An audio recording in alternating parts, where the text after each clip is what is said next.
Broadcasting from the Cannon Motor Studio on Central Avenue in downtown Laurel, Mississippi. This is Good Morning Pine Belt with host Ben Winpigler on SuperTalk Laurel 99.3.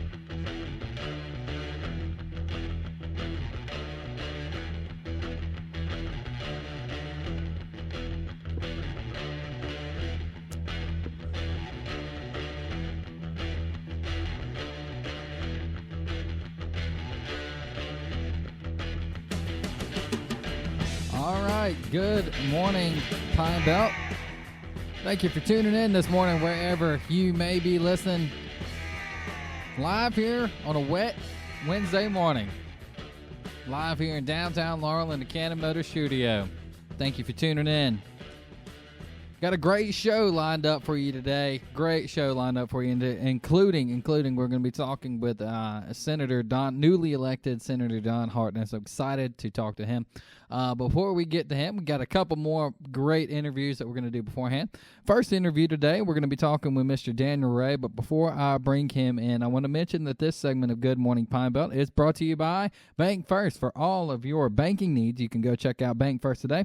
It finally newly merged. Everything is done, but it's still all the same people that you know and trust from Magnolia State Bank. New technology, new name, that's really all it is. And speaking of BankFirst, Daniel, I don't know if you picked up on the cues there. I kind of do that on purpose. We're talking with Daniel Ray from BankFirst. And Daniel, thanks for coming on again, man.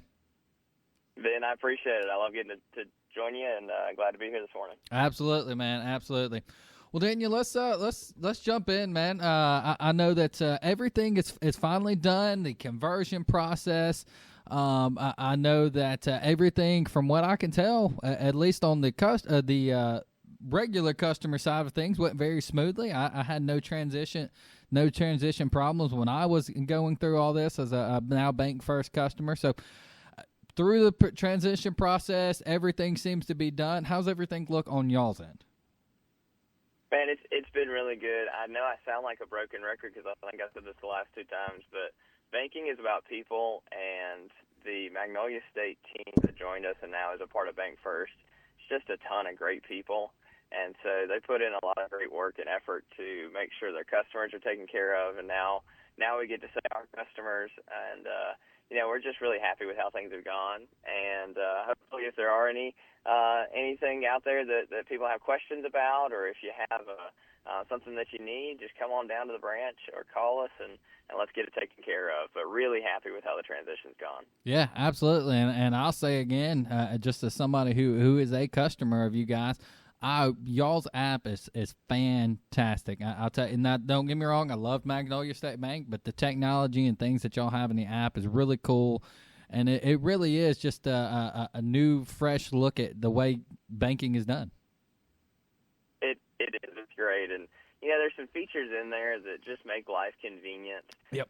Setting up automatic transfers, setting up, to help with that savings. I know we just got through Christmas, but hey, you want to build up a Christmas savings for next year, set up an automatic transfer every couple of weeks to line up with payday, and make that easy for yourself next year, or being able to turn on and off the debit card along the way. Yeah. That's really convenient. I lost my wallet a couple of weeks ago, actually, and thankfully it kind of fell precariously behind the bed and caught on the bed skirt. So it was never out of the house, but just that peace of mind of being able to go in there and turn off my debit card was huge. It was great. It's always in a weird spot when you lose your wallet. Always. In fact, I've lost my wallet so many times that my wife made me put an air tag in it. So I bought one of those little cards. I did the same thing. Yeah, so won't lose it anymore. No, absolutely not. Well, Daniel, let's kind of jump over. I know we were talking off air.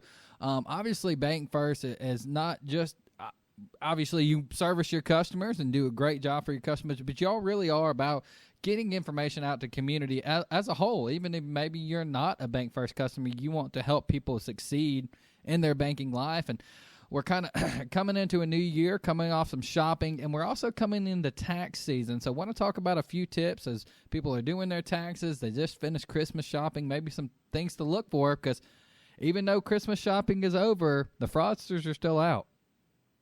Oh, man, they are alive and kicking. Yeah, a couple of things that may benefit folks. Christmas is always a fun time, and there's lots of gifts, and then there's always lots of gift cards. And a common fraud attempt or scam attempt is gift card fraud. And a couple of ways that this can happen, but one of the most common is scammers may walk into a store and maybe take a picture of the back of a gift card, or there's that PIN number on the back you have to peel off or use a coin to scratch off like it's a lotto ticket. Yeah.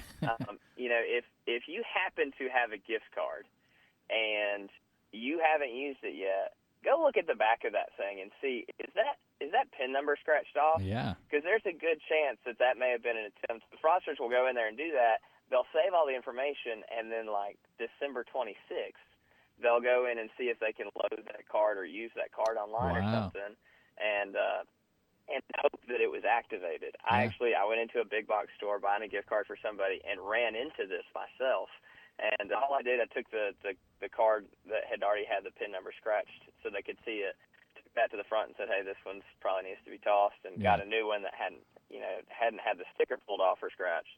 But if you got a gift card, go check that. I know I'm a saver. I love to stack those up, but honestly, best case scenario, probably want to use those as your next opportunity, just to avoid losing any money to a scammer or a fraudster. Yeah, and that's a good tip too. If you're purchasing a gift card, make sure you look at that before you purchase it, because you don't want to pass that along to a friend, a family member, or whatever, a random coworker that hey, here's a gift card. Joke's on you. It doesn't really work.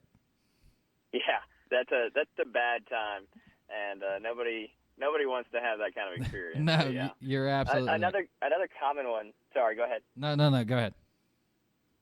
So another common one that we see sometimes, less about gift cards, more just banking in general, and like you said, this is good for everybody. Obviously, we want you to be a BankFirst customer, but more importantly than that, we don't want you to get scammed. We don't want you to experience fraud.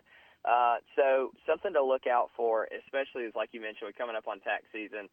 We've got people reaching out. You may have a tax service that's reaching out to you, or somebody you may get those text messages. We see a lot of text fraud across the banking industry. People pretending to be somebody else, maybe even pretending to be the bank. Yeah. It's just a good reminder. If you don't know who that is that's texting you, don't click that link. That's a great way for them to try to hack into your phone or into your computer. And so, if you want to reach out a different way, don't trust a link that somebody sends you. That package probably isn't waiting for you at the FedEx headquarters. TurboTax probably isn't giving you $1 million. No, probably not. If it's too good to be true, it might be just a little too good. Yeah. So that's a way. Just be careful there. And then something that we see across the banking industry is people will they'll use this technology. We call it spoofing, where they'll call you from a number but make it look like that phone call is coming from a different phone number, or maybe even a known phone number. Right. So they may use like a government service and spoof that it's the IRS. So they may use your bank and make it look like the call is coming from your bank. And so if you get a phone call from whether somebody that should be a trusted source, a phone call from your bank, and they're asking you questions. If they're asking you about your Social Security number, if they're asking you for your PIN number, if they're asking you for details they should already have unprompted, hey, hang up and call the number that you know for the bank. Right. Call the number that you use. Go look. I would say my instinct was to say go pull out the yellow pages. I don't know if anybody's got any of those anymore. But dating yourself a little bit there. That you've always used. Yeah. Dating myself a little bit maybe, but. Go pull those out and or whatever it takes. But call independently your bank or that service, the tax group, whoever that is, and verify that information just to make sure we don't give any information out. The American Banking Association runs a campaign every year called "Bank Never Asked That." Right. And just take a second and ask, would my bank really need to ask me that? Yeah. And that's usually a way to help prevent some of that fraud. Is it safe to say, Daniel, that whether it be a bank or a Social Security office, they're likely not going to call you first unless you've maybe scheduled a call? Yeah, they may. Yeah, especially Social Security office. They're probably not reaching out to you. I think they've got a pretty good backlog. IRS probably not calling you directly. Yeah. They say they're going to put you in jail over it, then they're probably trying to create a sense of urgency so that you can give them some money or give them some information. Well, I feel like if you're in a spot where you need to, where the IRS is really going to put you in jail, you probably already know about it. Yeah, wait, I didn't pay the taxes, the last 6 years or something. Right. So if you're not in that category, you're probably okay. But then, if your bank's reaching out to you, ask who's over there, hang up, and just tell them, look, if we're totally okay. If we call people and they say, hey, I'm going to hang up and call you back, we say, great job, we're proud of you. Yeah. We're never going to be offended or bothered by that. Absolutely. Well, Daniel, man, we really appreciate you coming on. We appreciate everything that BankFirst is doing in the community. Hey, and next time we talk with BankFirst, we're going to be talking chili cook-off. So appreciate you talking this morning, Daniel. We're all about it. Thanks, Ben. Have a great one. You too, man. All right, when we come back, we're going to be talking a little bit of Night to Shine, an exciting event coming up here in the Pine Belt. Stick around. Good Morning Pine Belt. We'll be right back.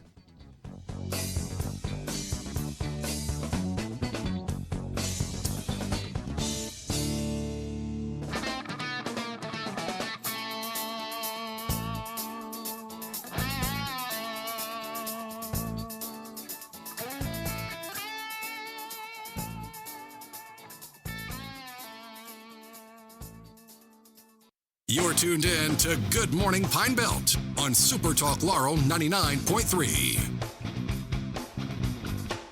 All right, we are back live here in the Cannon Motor Studio. Thank you to Mr. Daniel Ray there from BankFirst. Great tips there as we get into tax season, post-Christmas shopping season. Again, he said if the bank calls you or the Social Security office or the IRS called you asking for information that they should already have, hang up. It's not going to get you anywhere except in a legal battle with people that you probably don't want to be in a legal battle with. All right, before we bring in our next guest, I do want to mention that this segment of Good Morning Pine Belt is brought to you by Dixie Electric Power Association, a member-owned electric co-op that offers broadband internet. Go check out DE FastLink today. If you're already a Dixie Electric member, you do have access to it. And if you're not a Dixie Electric member, check their map. They just put out a new map recently, and you may just be eligible for the best internet around. All right, joining us next, we have Miss Finee Ruffin. She is, everybody probably knows her from her time there at Jones College, but today she is now talking on behalf of Life Church. And Finee, thanks for joining us this morning. Hey, good morning, Ben. I'm glad to be here. Absolutely. Well, Finee, I think this event that y'all have coming up, and the last time we had somebody in from Life Church to talk about the concert, they kind of briefly mentioned this event. I think that this is probably one of the coolest, most special things that go on because it happens around the country. So I'm going to let you kind of talk about it and introduce it, what y'all have coming up in just about a month, almost exactly a month. Yeah, so it's Night to Shine. So I'm sure you've heard about it before. Night to Shine has been going on for about 11 years internationally. It's a Tim Tebow Foundation event that you partner with local churches. So the event is open to people with special needs. It's hosted, like I said, by local churches across the world. And the event is open to anyone living with disabilities that is age 14 or older. Okay. And this is our second year to host the event here in Laurel. Yeah. So last year was our first time. We actually got a grant with the Tim Tebow Foundation to bring it to our area. Yeah. And we had over 50 participants come. That's awesome. And it is just a wonderful event. So I'll tell you a little bit about the event because I think if you aren't familiar, it's a little helpful to understand what we do. For sure. So you can equate Night to Shine like a prom. Yeah. Right? So everybody arrives. There's a red carpet event. They walk down the red carpet. There's paparazzi there. Yeah. There's signs encouraging them. There's people telling them how wonderful they are. And then they're going to come into an event where there's a catered meal. Yeah. There are places for family members, respite rooms. There's just so much to offer these kids. There's dresses. There's shoe shining. It's just a wonderful event. It truly is. So last year being y'all's first year, what was it like when you saw it? Because I've seen videos of this when it's done kind of internationally, and just the look on these kids' faces. It's so special to them when they come in. What was it like in the first year? It's just pure joy. Yeah. You know, if you needed a visual description of what joy looks like, when the karaoke happens, and when the music turns on, those individuals are just excited to be there.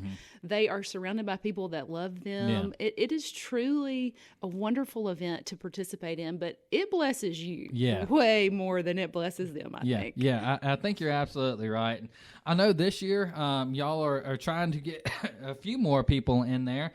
So if somebody's listening and they're like, hey, I maybe have somebody or know somebody who's in this situation, their special needs, whatever, how do they get involved? Sure. So we did open up the registration for more individuals this year. So we did it one time. We realized, okay, we have a bigger capacity, so we can do this. So if you want to be involved, there's actually two ways. You can volunteer if you think, hey, I want to be a part of this. This sounds wonderful. Or if you know someone who wants to participate in it, so you'll visit our website. You go to lifechurchlaurel.com, and you can just hit the website, and there's a tab at the top that says Night to Shine. Okay. Or if you're like me and you want to go straight to it, it's lifechurchlaurel.com/Night to Shine. There you go. Well, I think these are really cool. And talk a little bit about why Life Church decided to get involved in Night to Shine. Sure. I think it really stemmed from an opportunity. Yeah. You look around and see, how do you serve your community in a way that no one else is doing it? Because if you live in Jones County, there are tons of ways to serve people, and there are tons of churches doing wonderful things here. Yeah. So this was just an opportunity for us to reach a different group of individuals, and how do we step out in that and make the community a better place? And this is just one way to do it. Yeah. Now, I'm sure, because we've talked with the ARC here, and we've talked with her name just left me, Miss Crystal, from, I can't remember the name of her organization, but it'll hit me. But there are several organizations who help children and kids and adults in some cases with special need. I'm assuming y'all kind of partner with all those and get them all in and everything? Absolutely. We reach out to them early to make sure, and there's a lot of group homes in our area. Yes. Yeah. So we reach out to them early. So the group homes already have their spots on the list. Yeah. And they're still open. So if you haven't and you're listening and you're like, oh, I've got a group home and I want to make sure that my kids are there, the ARC is well represented. Yes. A lot of their volunteers come and volunteer with us. So they have experience in this type of situation. So we have great partners, and it's just wonderful to see it all come together. Yeah, and one thing that I love about this event is, while, like you said, it is a prom, and it kind of gives them the opportunity to dance and have fun. It's all what I like to say, family friendly. A lot of times, I was at my prom. I remember what happened at proms. It's not so family friendly, but when you come to these, you can assure, especially with it being at Life Church, this is even if you have a family friendly, like if you want to volunteer, it's something you can bring your kids and help them volunteer. Absolutely. We actually have a large youth section of volunteers that come. They buddy with our guests. So the buddy would check in with them, and they're with them the whole night. They help them get their food to the table. Yeah. They help them if they want to go to the dance floor, if they want to play games, or they want to do karaoke. Yeah. Like, they're there to walk them through. So there's a lot of volunteer opportunities here. And it is. Of course, it's family friendly. It's at Life Church. Of course it is. Of course. But it's also a great way for your youth to learn what giving back looks like, for someone even their age or even older. Right.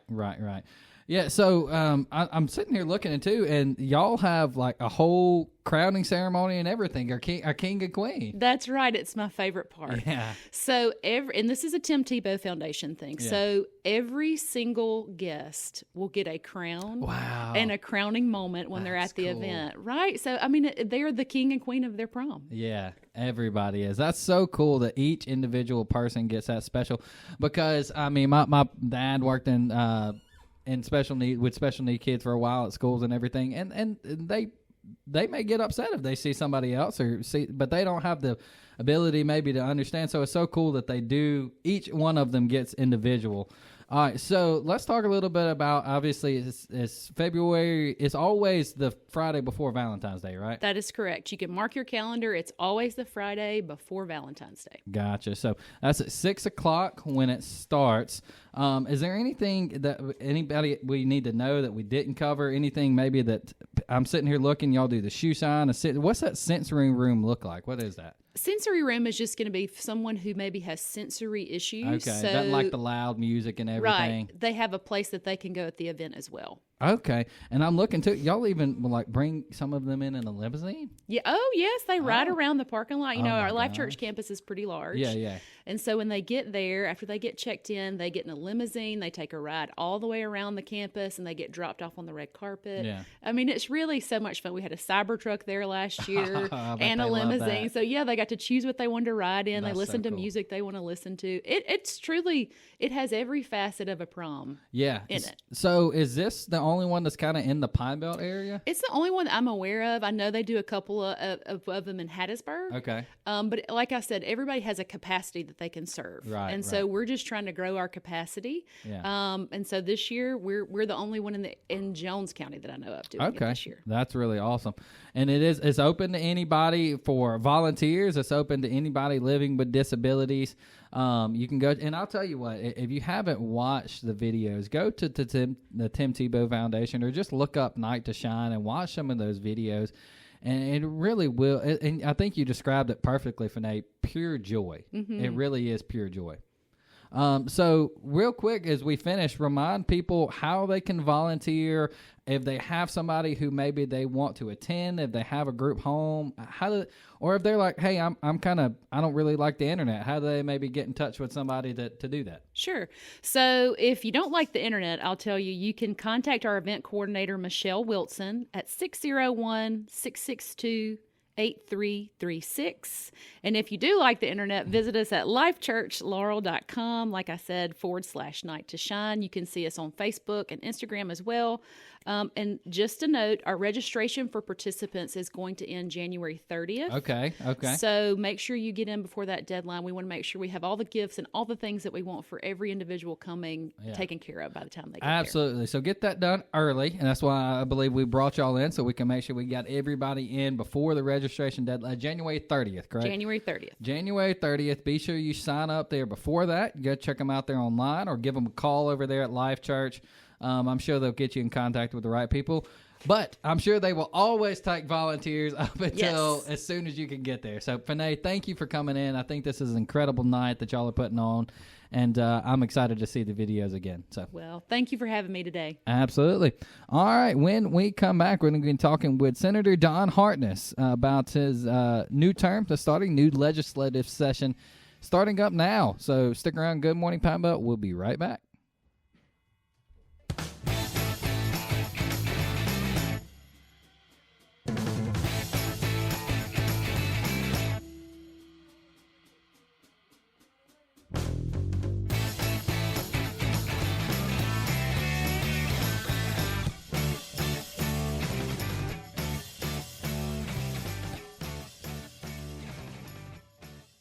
Good Morning Pine Belt, SuperTalk Laurel 99.3.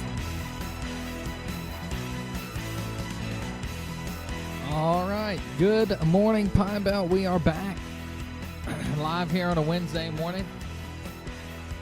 Thank you again to Dr. Finee Ruffin there with Life Church talking about Night to Shine, an exciting event coming up. Just a wonderful organization that puts together these events for our special needs community. So our thanks to her for coming in.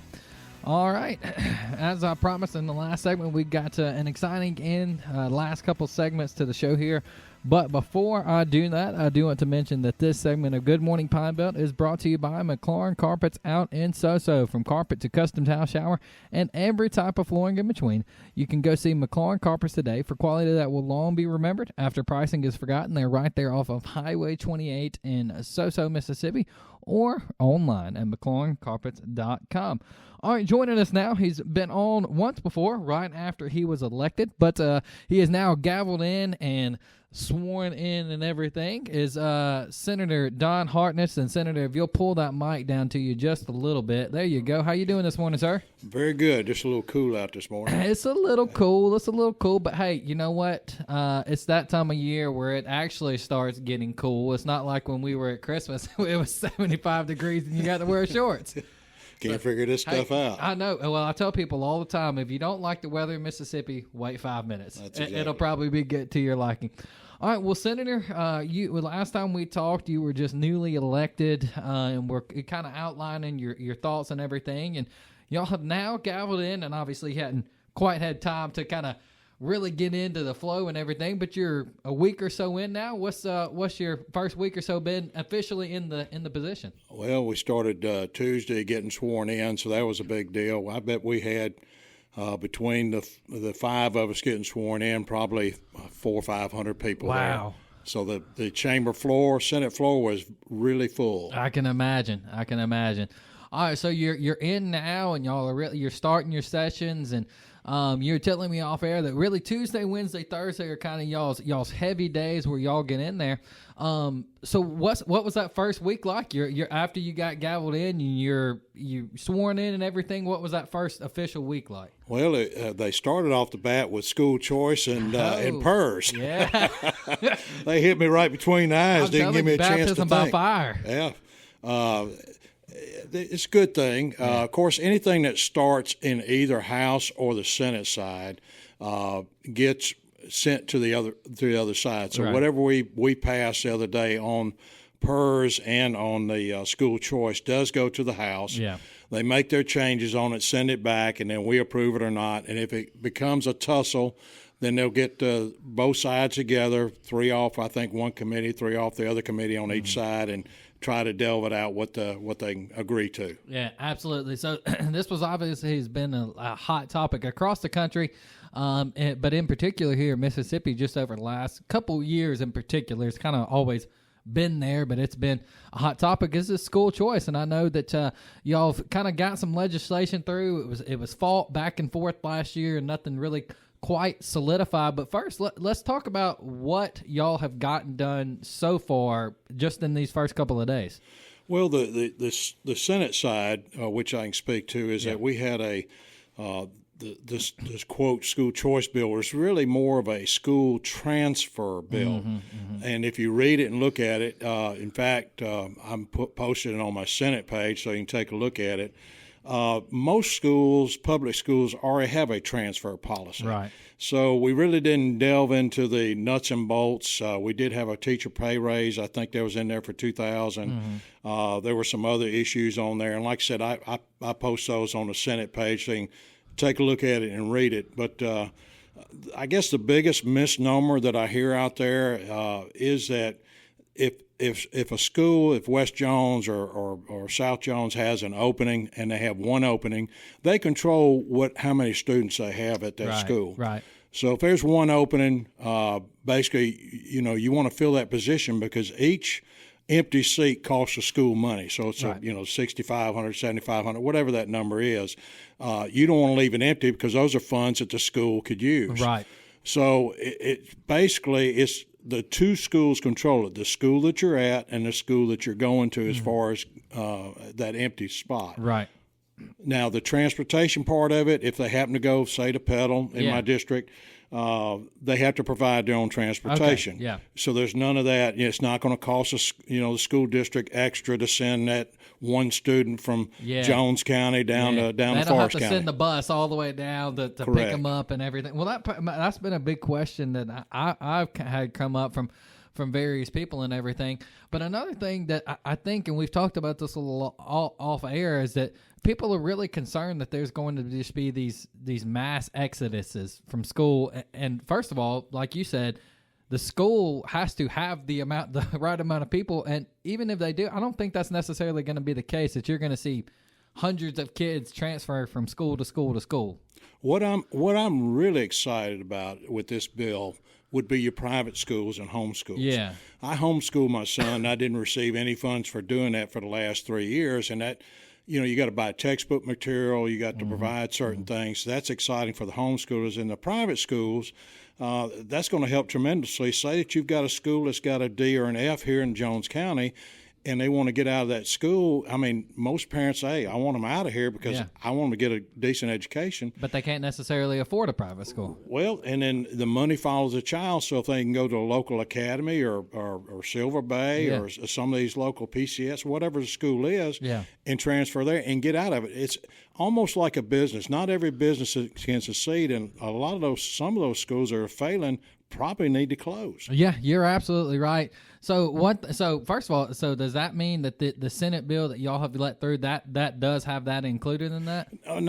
Not really. It's Okay. the school choice bill that's on the House side currently has that information. That's what I in thought. It. I know that the HB2 bill. I know that Speaker White has kind of been pushing that through, and him and Lieutenant Governor have been back and forth on that and everything. But one thing that we've talked about off air about the private schools and public schools and everything, people keep saying, and you brought it off air because I've said it too, the public to private money. First of all, it's a little bit of a tired argument because state funds are spent on private companies every day, i.e. roads and different things like that. It just, that's a pretty tired argument, but it's not really public money. No, it's taxpayer money. Exactly. Exactly. So talk about that for a minute, how people get the misconception that, we're spending all this money and it's going to a private school and everybody's going to transfer to a private school. Well, that's not necessarily the case, is it? No, public schools for a lot of years, I guess it's about more like control. They don't want to miss out on an opportunity of having a student because that's money for the school. Right. But it's got to be treated like a business. Businesses pass and fail every day. Some succeed, some don't. Yeah. Some schools succeed, some don't. So if you've got a private school that's failing, and the private schools have to adhere to a lot of the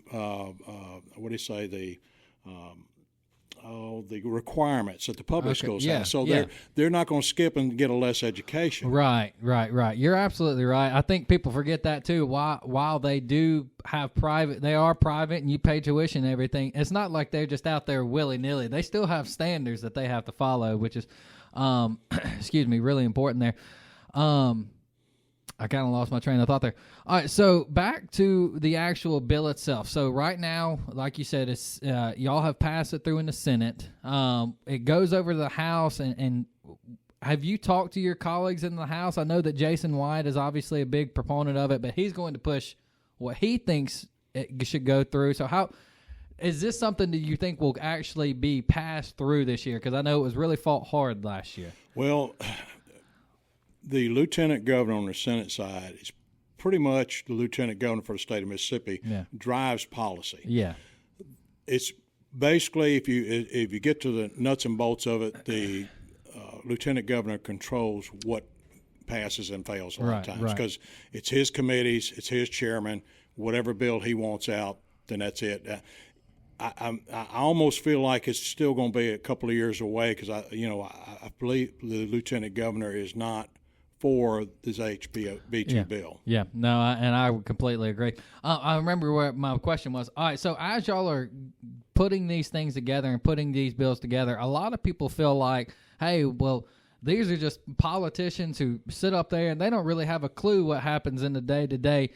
I don't think that's necessarily true. I can imagine y'all spend lots of times talking to teachers, talking to principals, talking to superintendents. Is that the case? Well, when I first won my seat back in August, on my own dime, I actually went to see principals and superintendents of schools. I actually visited with them, got their information, gave them pretty much my side, my story on homeschooling my son and the bully situation we had to deal with. Yeah.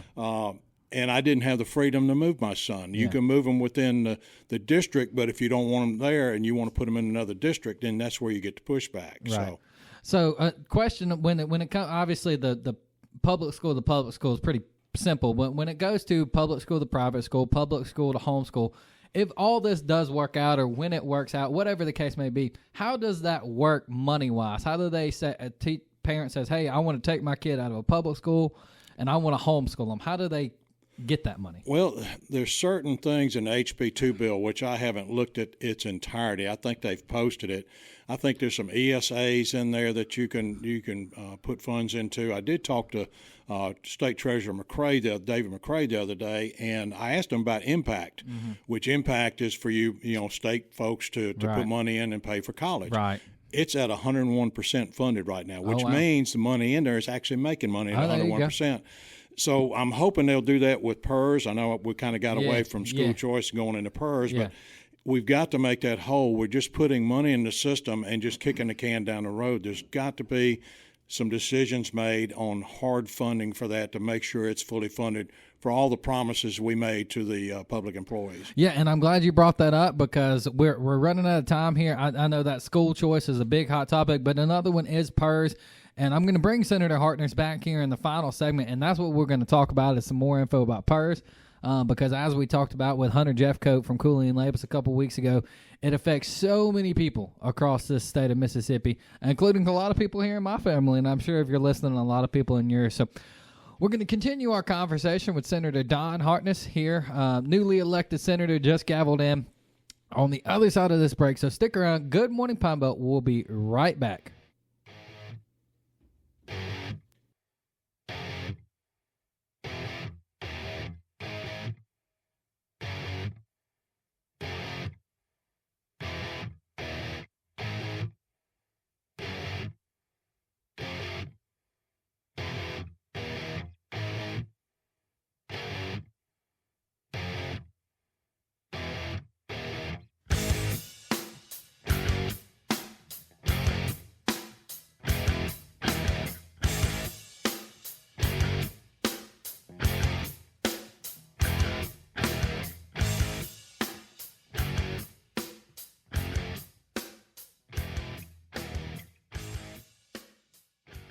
You're tuned in to Good Morning Pine Belt on SuperTalk Laurel 99.3.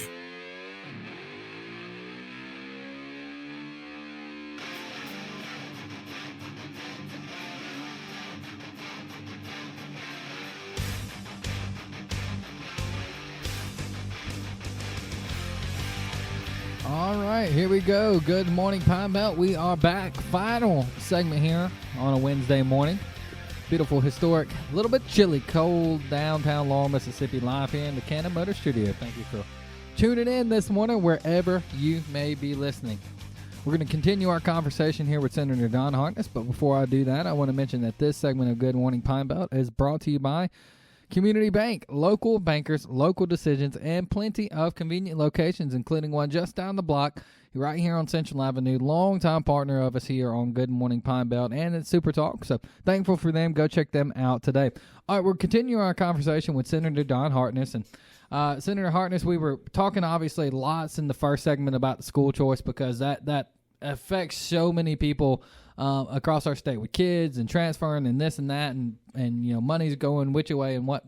But another thing that we kind of mentioned as we went to the break that affects, I can't remember, you probably got the number, but I want to say it was several 100,000 people. I don't know how many people are employed by the state, but PERS. PERS has been a very hot topic as well. And I don't know, it's quite the mess that we've created there with PERS, but it's something that has attracted so many people to the state to work because of how good it is. But there's money that we don't know where the money's going. We don't know how we're going to get the money. We don't know how we're going to fund it. So we were talking off air about some different thoughts and everything you had. Right now, what is kind of the consensus thought of what we need to do? Well, they did address that in the Senate, at the Senate Bill 2003. We have a teacher shortage in the state, and some of these teachers want to come back to work. Well, we were going to 90 days, which that takes you into the school year, so that doesn't help. Right. So they reduced the time from 90 days to 45 days, and it also the take-home pay will be more. I think before it was 50%. They've re-increased it to 65% of your current pay. Yeah. And the other part of it is that it makes it easier for the retired educators to return to work. And then when they get back and they're working again, they're putting back into PERS again. Okay. So you and I know they're not going to be there another 30 years, so they're not going to draw off that one that they're putting in. So that slows down the money going out of PERS. I talked to David McCray the other night, the state treasurer, and of course he's addressed the PERS system, and I think they've got some plans. I don't know what they are, but the impact program that our people put money into here in Jones County for their kids' college education, it's at 101%. That's awesome. So it's making money. So, when he took over 4, 5, 6 years ago, it was sucking money. Now it's actually solvent, and it's actually making money while it's sitting in there. Yeah, well, that's really good, especially as someone who is currently doing that for both of my kids. I'm certainly glad to hear that. So just so I understand you correctly on this thought that the Senate bill is proposing, if somebody were to come back, they would draw their retirement from their 30 years, continue to get paid a certain percentage of their salary. 65% of their salary. And then they're also putting into PERS as well, which is making up for what they're drawing out, essentially. A little bit. It's still, I don't know if we're... Not all the way. But we're like $1 billion in debt, and I think the Senate came up with $5 million a year for the next 10, 15, 20 years, whatever it is. So we've got to figure out a way to make it whole, just like we did Impact. Yeah, and you're absolutely right. And one thing that I said, too, off air is, you don't want to keep adding years on because you want to attract people to work here. So if you start, you got to work 40 years through your retirement. Well, nobody wants to hear that. Correct. So we got to have something figured out. And I'm glad it's finally being addressed. It's certainly taking a little time. They're looking at the number of years, and I know, 35 years is a little tough. I mean, we need to look at that, to reduce that, and I think they're talking about that now. There's people a lot smarter than I am with numbers up there. That the state treasurer and some of these people on the board are a lot smarter than me, but we can come up with something. Absolutely. All right, well, Senator Hartness, let's talk obviously we talked about two of the biggest issues. What else is coming up on the floor? Obviously, I know you've got things, you're new, but I'm sure you still got some things that you want to bring up and bills that you want to get out there. Well, the biggest thing is that, this past session, last year, we had the fuel tax, we had the grocery tax, and the state income tax. Well, you and I know that a lot of that doesn't affect our senior citizens, and they don't pay a state income tax. The grocery tax really is not much. You're talking about 2% on $100 worth, and that's got to be food items. So you're talking about $2. The fuel tax hits you right away at 3 cents a gallon, and it will continue each July for the next 2 years. Yeah. So a total of 9 cents total. I want to do something on property taxes. State of Florida's talked about it. I'm actually doing a bill. Anybody 65 and older on their homestead, on their homes they currently now, they would not pay a dime on property taxes. Nice. And I included the military in on that as well. Our guys that serve in our military, that they would be exempt from property taxes. So that's one of my plans. And another one that I think that somebody has taken up, I've talked to them about, is the ballot initiative. We lost that a number of years ago. So the legislators don't have all the answers. I'm not, the smartest guy or the sharpest tool in the shed, but if you've got something and you want to pass it and you collect signatures out of the 4 congressional districts and you want something as a state and it can't seem to pass with the legislation, you have every right as a citizen to fill out a form saying this is what we want, pass the legislation, and let's do it. Right. So I think Senator Jeremy England's come up with that. I've talked to him about it. That's something we want to go forward with. Good deal. But everything I'm talking about has to get out of committee. If it doesn't get out of committee, it's dead. So. Well, Senator Hartness, we have ran out of time, but I appreciate you coming in. We'll talk to you next week on Good Morning Pine Belt. Until then, keep your dial on SuperTalk Laurel 99.3.